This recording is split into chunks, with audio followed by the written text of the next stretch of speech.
বানুয়া আলায় সুন্দর বনে গো দলে দলে বানুয়া আলায় সুন্দর বনে বন জঙ্গল কাটকুটি বোঝ গেলায় আদিবাসী বন জঙ্গল কাটকুটি বোঝ গেলায় আদিবাসী আজ বাঙালি মানলে লাই কিনি কাটি হায় রে মার বোকা আদিবাসী। সেই তো অনেক চৈত্র মাস, বিকেল বেলার পর চোর কামারে দেখা হতো একদিন অন্তর। সেই তো অনেক চৈত্র মাস, জানলা দিয়ে ডাল বাড়িয়ে বলতো পেয়ারা গাছ, আজ বসন্তকাল। হ্যাঁ বন্ধু, রয়েছি আমরা বসন্তকালে 91.2 FM রেডিও সুন্দরবনে। সেই রেডিও সুন্দরবন, যে রেডিও সুন্দরবন আপনারা সকাল 7টা থেকে সন্ধ্যে 7টা পর্যন্ত একসঙ্গে থাকেন, এবং আমরাও থাকি আরজেরা আপনাদের সঙ্গে। আর এই রেডিও সুন্দরবন আপনারা তো জানেনই বন্ধু, কমিউনিটি রেডিও চ্যানেল, যে রেডিও চ্যানেলে আপনারা সুন্দরবনের সমস্ত কিছু শুনতে পান। সুন্দরবনের জল, জঙ্গল, বাদাবন, সুন্দরবনের আবহাওয়া, সর্বোপরি সুন্দরবনের লোক সংস্কৃতি। হ্যাঁ বন্ধু, লোক সংস্কৃতির কথা বলতে গিয়েই মনে পড়ল, লোক সংস্কৃতির কিন্তু একটা অঙ্গ এই লোকসঙ্গীত, যে লোকসঙ্গীতকে আমরা রেডিও সুন্দরবনে খুব বেশি প্রাধান্য দিয়ে থাকি। আচ্ছা বন্ধু, আপনি সারা দিন কাজের পর মনে হয় না যে কখন বাড়ি ফিরবো, বাড়ির মানুষগুলোর সঙ্গে সময় কাটাবো? হ্যাঁ, আমাদের লোকসঙ্গীত কিন্তু সেই অনুভূতিটা দেয়। আমাদের চারপাশে যেন খুব ভালো লাগার মানুষ, খুব আপনজনেরা আমাদেরকে ঘিরে আছে, কি যেন এক নিরাপত্তা আমাদের মধ্যে বিরাজ করে। হ্যাঁ, আমরা সেই লোকসঙ্গীতকে এই জন্যই তো এত প্রাধান্য দিই। অবশ্য আমাদের রেডিও সুন্দরবনের গানের ডালিতে শুধু যে লোকসঙ্গীতই রয়েছে তা কিন্তু নয়, রয়েছে আরো বিভিন্ন ধরনের গান, যেমন ধরুন ভজন, যেমন ধরুন রবীন্দ্রসঙ্গীত, নজরুল গীতি, এছাড়া বাংলা আধুনিক গান, বাংলা চলচ্চিত্রের গান, কিংবা ধরে নিন হিন্দি চলচ্চিত্রের গান। তাও জানেন, আমাদের স্থানীয় শিল্পীদের কণ্ঠ থেকেই আমরা শুনি।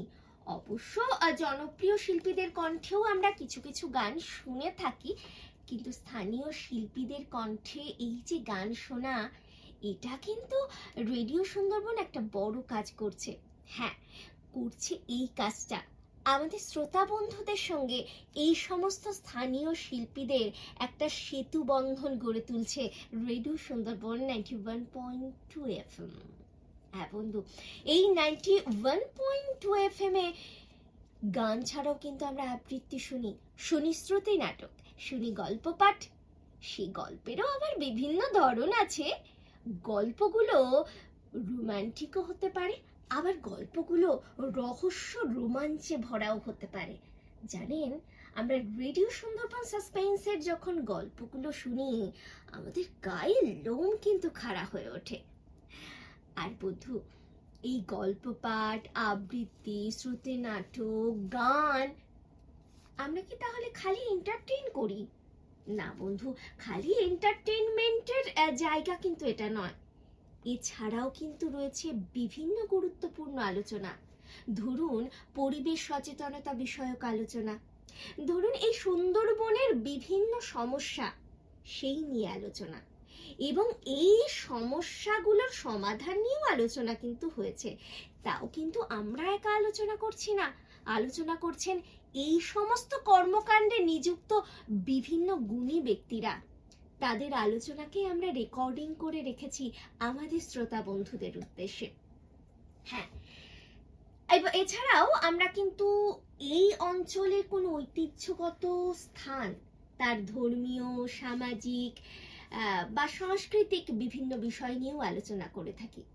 এছাড়াও আমাদের এই অঞ্চলের ছাত্রছাত্রীদের জন্যও রয়েছে শিক্ষামূলক আলোচনা, যে শিক্ষামূলক আলোচনায় যে কোনো একটা বিষয় নিয়ে আমরা তার গুরুত্ব, কিভাবে পরীক্ষার খাতায় লিখলে তার নম্বরটা বেশি পাবো, বা কেন এটা বেশি গ্রহণযোগ্য হয়ে উঠবে ভবিষ্যতের বিষয়গুলির ক্ষেত্রে, কেন এই বিষয়টাকে বেছে নেব আমরা ভবিষ্যতে পড়াশোনার জন্য, সেই সমস্ত কিছু কিন্তু আমাদের শিক্ষামূলক আলোচনায় থাকে।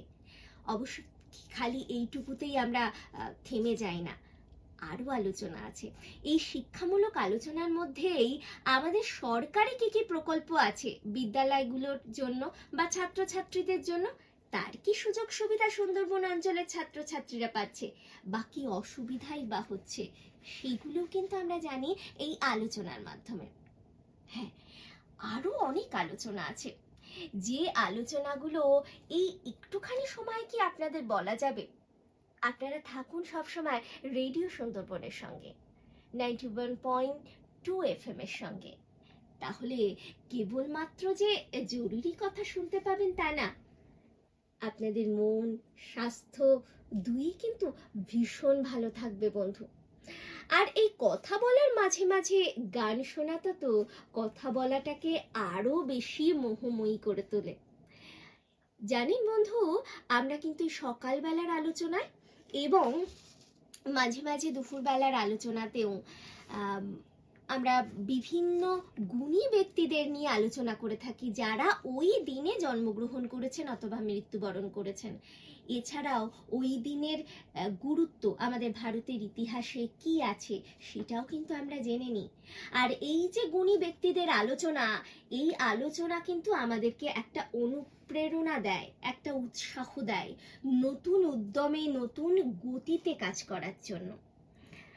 আরো বন্ধু, আমাদের এই অঞ্চলের কিছু মানুষের সঙ্গেও আমরা কিন্তু কথা বলেছি, আমাদের এই রেডিও সুন্দরবনের সদস্যরা কথা বলেছেন, যারা নাকি ভীষণ প্রতিকূলতার মধ্যে দিয়ে নিজেদেরকে প্রতিষ্ঠিত করেছেন, নিজেদের পরিবারের মুখে হাসি ফুটিয়েছেন। তাদের আলোচনাও হতে পারেন তারা এই একটু অঞ্চলের মধ্যে কেবলমাত্র নিজের পরিবারের মুখে হাসি ফুটিয়েছেন, কিন্তু তাও তাদের সংগ্রামের কথাও কিন্তু আমাদেরকে অনুপ্রেরণা দেয় কিছু কাজ করার, হতাশাকে দূরে সরিয়ে রাখবার। হ্যাঁ, আর আপনাদের পছন্দসই সেই রাশিফল, সেটাও কিন্তু আলোচনা করা হয়। আর মাঝে মাঝেই কিন্তু আমরা এই সুন্দরবন অঞ্চলের আবহাওয়ার আপডেট দিয়ে থাকি। তাহলে বন্ধু, এই সব কিছুর সঙ্গে আপনারা কিন্তু অবশ্যই থাকবেন আমাদের সঙ্গে, আমাদের 91.2 FM রেডিও সুন্দরবনের সঙ্গে।